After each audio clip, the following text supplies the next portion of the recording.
ఉన్న బంగారాన్ని విడిపించి ఆ రోజు ఆన్లైన్ రేటుకే మేము కొంటాం. Sharma gold company. నమస్కారం. సుమన్ టీవీ ప్రేక్షకులకు శ్రీ క్రోధినామ సంవత్సర ఉగాది శుభాకాంక్షలు. తెలుగు వారికి ఎంతో ఇష్టమైన పండుగ ఉగాది. షడ్రుచుల సమ్మేళనమైన ఈ ఉగాది పండుగ నాడు ద్వాదశ రాశుల వారికి ఏ రకంగా ఉండబోతుంది, నవనాయకుల ఫలితాలు ఎలా ఉన్నాయి, మొత్తంగా ఉగాది పంచాంగమును వివరించేందుకు మనతో పాటు ఉన్నారు ప్రముఖ జ్యోతిష్య పండితులు బ్రహ్మశ్రీ నందిపట్ల శ్రీహరి శర్మ గారు. గురుగారు నమస్కారం అండి. వాగర్థావివ సంపృక్తౌ వాగర్థ ప్రతిపత్తయే జగతః పితరౌ వందే పార్వతీ పరమేశ్వరౌ. సదాశివసమారంభాం శంకరాచార్య మధ్యమాం అస్మదాచార్యపర్యంతం వందే గురుపరంపరాం. ఆదిత్యాయ చ సోమాయ మంగళాయ బుధాయ చ గురుశుక్రశనిభ్యశ్చ రాహవే కేతవే నమః. గురుగారు, ఈ క్రోధినామ సంవత్సరం సింహరాశి వారికి ఎలా ఉండబోతున్నాయి, గ్రహ స్థితిగతులు ఎలా ఉన్నాయి, ఏ గ్రహాలు ఎటువంటి ఫలితాలను ఇస్తున్నాయి? గత సంవత్సరం గడిచినటువంటి శోభకృతనామ సంవత్సరం కంటే ఈ సంవత్సరం చాలా బాగుండాలి, కనీసం అనుకున్నటువంటి పనులన్నీ నెరవేరాలనే ఆశ ప్రతి వ్యక్తికి ఉంటుంది. అయితే ఈ యొక్క క్రోధినామ సంవత్సరానికి రాజు కుజుడు, శని మంత్రి. సహజంగా ఈ నవగ్రహాలలో శని కుజులు ఇద్దరు కూడా పరస్పర బద్ధ వైర శత్రువులు. ఇక గమనించుకున్నట్లయితే శని కుజులు సంచారం చేస్తున్నప్పుడు ఇద్దరు ఒకే రాశిలో కనుక ఉండి ఉన్నట్లయితే అంతర్యుద్ధం కానీ ఆకాశంలో యుద్ధం కానీ జరుగుతుందని శాస్త్రవచనం. అంటే ఆకాశంలో యుద్ధం అని అంటే ఇక్కడ గ్రహయుద్ధం జరుగుతుంది అని అర్థం. కాబట్టి ఇట్టి గ్రహయుద్ధానికి శని కుజులే ప్రధానమైనటువంటి కారక గ్రహాలు. కాబట్టి అట్టి శని కుజులు క్రోధినామ సంవత్సరానికి మంత్రి రాజుగా ఉన్నటువంటి సందర్భంలో పాలించే రాజులు కానీ పాలింపబడే పాలకులు అనగా ప్రజలు కానీ అయోమయ స్థితిలో కొన్ని ఇబ్బందికర పరిస్థితులు ఎదుర్కోక తప్పదు. ఇదంతా కూడా ప్రపంచమంతా ఎదుర్కోక తప్పదు. ఇప్పుడున్నటువంటి పరిస్థితులను గమనించుకున్నట్లయితే ప్రపంచవ్యాప్తంగా భయాందోళన కలిగించేటువంటి సంఘటనలే జరుగుతున్నాయి. ముఖ్యంగా కుజుడు భూమికారకుడు, శని ప్రభావము, ఇవన్నీ చూసుకున్నట్లయితే వరుస భూకంపాలు పెరిగేటువంటి అవకాశాలు ఎక్కువగా ఉంటాయి. యుద్ధ ప్రమాదాలు కూడా జరిగేటువంటి అవకాశాలు ఉంటాయి. వెరసి చూసుకున్నట్లయితే ఈ క్రోధినామ సంవత్సరంలో సింహరాశి వారికి ఎలా ఉండబోతుందని చూసుకున్నట్లయితే ముఖ్యంగా ఆదాయము 2, వ్యయం 14, రాజ్యపూజ్యం 2, అవమానం 2. అంటే మనము ఆదాయానికి మించినటువంటి ఖర్చులు పెట్టాల్సినటువంటి పరిస్థితి ఏర్పడుతుంది. అంటే 2 రూపాయలు సంపాదించామనుకోండి, మిగతా 12 రూపాయలు అప్పు తెచ్చుకొని ఖర్చు పెట్టి మన యొక్క ఇబ్బందులు కష్టాలని మన యొక్క కోరికల్ని నెరవేర్చుకుంటాము. అంటే ఇక్కడ దీన్ని బట్టి మనం అర్థం చేసుకోవాల్సింది ఏంటంటే అప్పులు చేయడానికి ఎక్కువగా ఇష్టపడకుండా ఉండి తగినటువంటి ప్రణాళికతో కనుక ముందుకు వెళ్ళినట్లయితే ఈ వ్యయం తాలూకు ఖర్చు తగ్గుతుంది అని అర్థము. అలాగే రాజ్యపూజ్యం 2, అవమానం 2 అన్నప్పుడు సంఘంలో మిమ్మల్ని గౌరవించేవారు, మీ మాటకు విలువిచ్చేవాళ్ళు ఇద్దరుంటే అంతే సమానంగా మిమ్మల్ని అగౌరవపరిచేవాళ్ళు, మీ మాటకి విలువ ఇవ్వని వాళ్ళు కూడా ఇద్దరుంటారు. కాబట్టి జ్యోతిష శాస్త్రం గొప్పది. కాబట్టి ఆదాయ వ్యయం రాజ్యపూజ్యం ఈ రెండిటితో ఈ యొక్క సంవత్సరం అంతా ఎలా ఉండబోతుంది, ఎలా ఉండాలని కూడా ఒక్క మాటలో మనకు జ్యోతిష శాస్త్రం ద్వారా మనకు తెలుపబడుతుంది. ఇక వివరాల్లోకి వెళ్ళినట్లయితే సింహరాశి వారికి సప్తమ శని సంచారము, అష్టమ రాహువు, అలాగే దశమ గురువు, ద్వితీయ కేతు.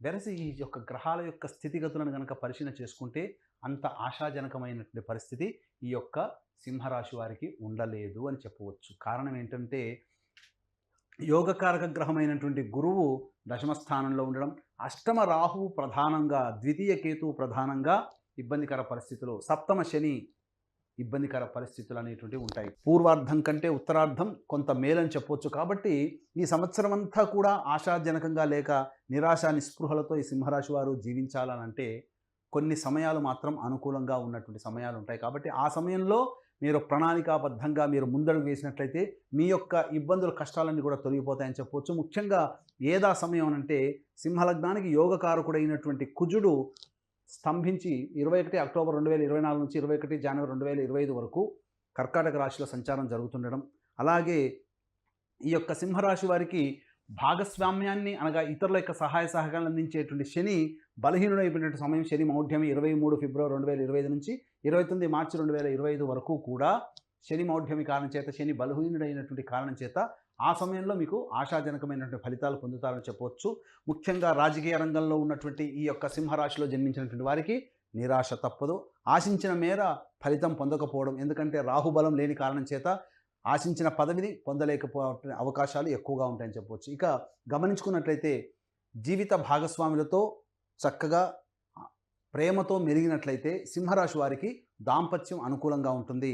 అహంకారం చూపించినా, ఈగో ప్రాబ్లమ్స్ చూపించినా కొన్ని ఇబ్బందికర పరిస్థితులు అనేటివి ఎదురవుతాయని చెప్పవచ్చు. ముఖ్యంగా ధనపరమైనటువంటి సమస్యలు ఎక్కువగా ఉంటాయి. ఊహించిన దానికంటే ఎక్కువగా ఖర్చు అయ్యేటువంటి అవకాశం ఎక్కువగా ఉంటుంది. ముఖ్యంగా ఈ యొక్క కుజుని యొక్క ప్రభావము ముఖ్యంగా చతుర్థ స్థానం మీద, అలాగే ఈ సంబంధించినటువంటి షష్టమ సప్తమ స్థానం మీద ఉన్నటువంటి దృష్టి కారణం చేత అక్టోబర్ వరకు కూడా గృహంలో పలు చికాకులు సమస్యలు అనేటివి తలెత్తుతాయి.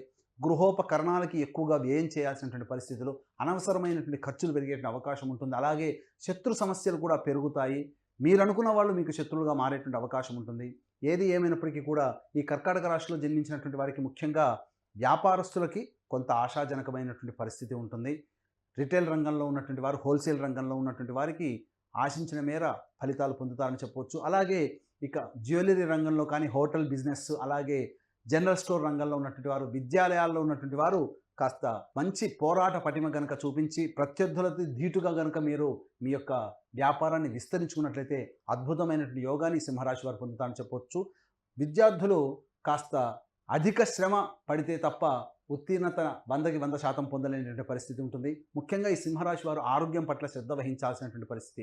ఈ చెప్పినటువంటి విధంగా 21 అక్టోబర్ 2024 నుంచి 29 మార్చి 2025 వరకు ఆశాజనకమైనటువంటి పరిస్థితి ఉంటుంది. కాబట్టి ముఖ్యంగా వివాహ సంబంధమైనటువంటి విషయాల్లో మీరు ముందడుగు వేస్తారు. తద్వారా కొంత మంచి సంబంధం కుదిరేటువంటి అవకాశం ఉంటుంది. ఈ సమయాన్ని అనగా 21 అక్టోబర్ 2024 నుంచి 29 మార్చి 2025 వరకు ఉన్నటువంటి సమయము కాస్త అనుకూలంగా ఉంటుంది కనుక, కాబట్టి ఏ పని అనుకున్నా కానీ ఆ సమయంలో కనుక ప్రారంభించి మీరు ముగింపు చేసుకుంటే మంచి ఫలితాలు పొందుతారని చెప్పవచ్చు. అలాగే సినిమా రంగంలో ఉన్నటువంటి వారికి, టీవీ మరియు ప్రింటింగ్ మీడియాలో ఉన్నటువంటి వారికి కొంత ఇబ్బందికర పరిస్థితులు ఏర్పడతాయని చెప్పవచ్చు. ఆశించిన మేర ప్రాజెక్టులు రాకపోవడం, మీకు చేసినటువంటి ప్రాజెక్టు సినిమా రంగంలో కానీ, కళారంగంలో ఉన్నటువంటి వారికి అన్ని రకాల ఫ్రేమ్స్లో 24 ఫ్రేమ్స్లో ఉన్నటువంటి వారికి కాస్త కష్టపడితే తప్ప ఫలితాన్ని పొందలేనటువంటి పరిస్థితి ఈ యొక్క సింహరాశి వారికి ఉంటుంది. ముఖ్యంగా కుటుంబ వ్యక్తుల యొక్క సహాయ సహకారాలు లేని కారణం చేత, ఇంట ఎదుర్కొనే మానసికమైనటువంటి ప్రశాంతత లేకపోవడం చేత, ఇబ్బందికర పరిస్థితులు బయట చేసేటువంటి కార్యక్రమాల్లో మీ యొక్క మనసు లగ్నం లేకపోవడం చేత, ముఖ్యంగా వెరసి ఆశాజనకంగా ఉండకపోవడం, తద్వారా చికాకులు సమస్యలు పెరగడం అనేటువంటిది సింహరాశి వారికి అక్టోబర్ వరకు ఉంటుంది. అక్టోబర్ నుంచి 21 అక్టోబర్ నుంచి కాస్త మెరుగైనటువంటి కాలం అనేటువంటిది ఉంటుంది. కాబట్టి తప్పకుండా వివాహాది శుభకార్యాలు అనేటువంటి జరుగుతాయి. ముఖ్యంగా దేవాలయ సందర్శనం మీకు జీవితాన్ని మలుపు తిప్పుతుంది. గొప్ప సంఘంలో పేరు ప్రతిష్టలు పొందినటువంటి వ్యక్తుల యొక్క పరిచయాలు మీకు అనుకూలంగా ఉంటాయి. మఠాధిపతులు, పీఠాధిపతుల యొక్క అనుగ్రహం వలన మీకు వచ్చేటువంటి సమస్య నుంచి మీరు బయటపడవచ్చు అని చెప్పవచ్చు. ఒక స్త్రీ మూలకంగా ఈ సింహరాశి వారికి ఇబ్బందికర పరిస్థితులు అనేటువంటి కాబట్టి కొత్తగా పరిచయమైనటువంటి వ్యక్తుల పట్ల అప్రమత్తతో ఉన్నట్లయితే ఫలితాలు పొందుతారని చెప్పవచ్చు. గురుగారు, మరి సింహరాశిలోని జన్మించినటువంటి స్త్రీలకు ఎలా ఉండబోతుంది, ఎటువంటి జాగ్రత్తలు తీసుకోవాలి వాళ్ళు? ప్రతి వ్యక్తికి కూడా నవగ్రహాల ద్వారానే మనిషి పరిపాలింపబడతాడు. నవగ్రహాలే మనిషిని అనుకూలంగా కొన్ని గ్రహాలు ఉంటాయి, అనుకూలంగా లేని కొన్ని గ్రహాలు ఉంటాయి. కాబట్టి నవగ్రహాల యొక్క అనుగ్రహం పొందడం కోసం అందరికీ అందించాలనే సదుద్దేశంతో మా పీఠం ఆధ్వర్యంలో ఈ క్రోధినామ సంవత్సరంలో జూన్ నెలలో మరియు జనవరి నెలల్లో కుంభకోణం, మద్రాస్ కుంభకోణం దగ్గరలోని నవగ్రహాల టెంపుల్స్లో నవగ్రహాలకి సంబంధించినటువంటి అభిషేకాదులు, అలాగే నవగ్రహాలకు అనుగ్రహాన్ని కలిగించే ఒక్కొక్క గ్రహం దగ్గర, దేవాలయం దగ్గర ఒక్కొక్క గ్రహ హోమాలతో పాటు ఆరోగ్యానికి, వివాహానికి, శత్రు సమస్యలు, జటిలమైన సమస్యల పరిష్కారానికి హోమాది కార్యక్రమాలు అనేటువంటి మా పీఠం ఆధ్వర్యంలో జరుగుతున్నాయి. కాబట్టి అవకాశం ఉన్న వాళ్ళు కార్యక్రమ తదనంతరం కాంటాక్ట్ చేసి పూర్తి వివరాలు తెలుసుకోవచ్చు. అలాగే తండ్రి వైపు 7 తరాలు, తల్లి వైపు 4 తరాల్లో ఏవైనా దుర్మరణాలు అనగా road accident, fire accident, suicide attempt, నదిలో బావిలో పడి చనిపోవడం, ఇంట్లోంచి వెళ్ళిపోవడం, లివర్ ఫెయిలే, కిడ్నీ ఫెయిలే, క్యాన్సర్తో చనిపోవడం, 60 ఏళ్ల లోపల ఏ విధంగా చనిపోయినా, సంతానం కలగకపోయినా, వివాహాలు కలగకపోయినా ఇవన్నీ కూడా పితృశాపాలుగా చెప్పబడతాయి. కాబట్టి ఇట్టి పితృదోష నివారణకి ప్రతి నెల మా పీఠం ఆధ్వర్యంలో పితృదోష నివారణ పూజలు అనేటువంటివి జరిపించబడుతున్నాయి. కాబట్టి అవకాశం ఉన్న వాళ్ళు నమోదు చేసుకోవచ్చు. ముఖ్యంగా గమనించుకున్నట్లయితే సింహరాశిలో జన్మించినటువంటి స్త్రీలకి ముఖ్యంగా ఆరోగ్యం పట్ల శ్రద్ధ వహించాల్సినటువంటి పరిస్థితులు అనగా పీసీఓడి ప్రాబ్లమ్స్ ఎదురయ్యేటువంటి అవకాశాలు ఎక్కువగా ఉంటాయని చెప్పొచ్చు. కాకపోతే గురుబలం చేత మీ మాటకి ఎదురనేటువంటిది ఉండదు. కానీ అనవసరమైనటువంటి బాధ్యతలు నెత్తి మీద వేసుకోవడం ద్వారా ఆరోగ్యాన్ని కోల్పోవడము, అలాగే మీరు చేసినటువంటి పని ఎదుటివారికి నచ్చకపోవడం వల్ల ఎదుటి వాళ్ళ యొక్క చీత్కారాలు ఎక్కువగా పడడం, ఇవన్నీ కూడా ఈ సింహరాశిలో జన్మించినటువంటి స్త్రీలకి కలుగుతుంది. కాబట్టి జాగ్రత్తలు పాటించి ఎవరికి మనం సహాయ సహకారం అందించాలని 1-2 సార్లు ఆలోచించి మీరు కనుక ముందడుగు వేసినట్లయితే మీ మాటకి, మీ యొక్క గౌరవానికి ఇబ్బందికరం లేకుండా మంచిగా మీ యొక్క జీవితం సజావుగా సాగుతుందని చెప్పవచ్చు. అలాగే వివాహం కావాల్సినటువంటి స్త్రీలకి ఈ సంవత్సరం వివాహాలు అయ్యేటువంటి అవకాశాలు ఎక్కువగా ఉన్నాయి. గృహోపకరణాలు మీరు కొనుగోలు చేస్తారు. మీకు వాహన ప్రాప్తి అనేటువంటిది ఈ యొక్క సింహరాశిలో జన్మించినటువంటి స్త్రీలకు ఉంటుంది. అలాగే తల్లిదండ్రుల తరపు బంధువులకి కొంత అనారోగ్య సమస్యలు చేసే అవకాశం ఉంది కాబట్టి జాగ్రత్తలు పాటించాల్సిన. గురుగారు, అనుకూలమైనటువంటి పరిస్థితుల కోసం ఏ దైవాన్ని వీళ్ళు పూజించవలసి ఉంటుంది, ఇంకా ఎలాంటి పరిహారాలని పాటించాలి? సింహరాశి వారికి గమనించుకున్నట్లయితే ప్రధానంగా ఈ సంవత్సరం ప్రథమార్థం బాగోలేదు, ద్వితీయార్థం బాగుంది. కాబట్టి ఈ యొక్క ఉగాది నుంచి 21 అక్టోబర్ వరకు అనుకూలంగా లేని కారణం చేత ప్రధానంగా ఈ సింహరాశిలో జన్మించినటువంటి వారు ప్రతిరోజు కూడా సూర్యోదయం కంటే ముందే నిద్రలేచి స్నానం ఆచరించి ఉదయిస్తున్నటువంటి సూర్యుడికి నమస్కారం చేసి 6 సార్లు అర్ఘ్యం ఇచ్చేసేసి, అనగా సూర్యునికి అర్ఘ్యం ఇచ్చి సూర్యాష్టకాన్ని 6 సార్లు పారాయణం చేయండి. ఆ ప్రతిరోజు వచ్చేటువంటి ఇబ్బందులన్నీ కూడా తొలగిపోతాయి. ఇక ముఖ్యంగా సమస్య ఎదురైనప్పుడు, ప్రతి మనిషి కూడాను సమస్య ఎదురైనప్పుడు ఆలోచన తగ్గుతుంది. కాబట్టి ఈ రాశిలో జన్మించినటువంటి స్త్రీలు కానీ పురుషులు కానీ సమస్యలుగా ఉన్నప్పుడు తులసి చెట్టు దగ్గర ఆవు నేతితో దీపారాధన చేసి 27 రోజుల పాటు ఖచ్చితంగా 27 రోజుల విష్ణు సహస్రనామ పారాయణ చేయండి. విష్ణు సహస్రనామ పారాయణ చేసినట్లయితే తప్పకుండా మీ సమస్య పరిష్కారం అవుతుంది. కొంత మానసికమైనటువంటి ప్రశాంతత కలుగుతుంది. దేవాలయంలోనైనా చేయొచ్చు, ఇంట్లోనైనా చేయొచ్చు. లేదు ఇంకా మీకు ఈ చేసుకోలేని పరిస్థితుల్లో ఉన్నామనంటే కుంభకోణం దగ్గరలో ఉన్నటువంటి నవగ్రహాల టెంపుల్స్లో మా పీఠం ఆధ్వర్యంలో నవగ్రహాలకి అభిషేకాలు, నవగ్రహాలకి దేవాలయాల్లో హోమాది కార్యక్రమాలు జరపబడుతున్నాయి. కాబట్టి ఆ కార్యక్రమ తదనంతరం మీ గోతనామాదులు నమోదు చేసుకోవచ్చు.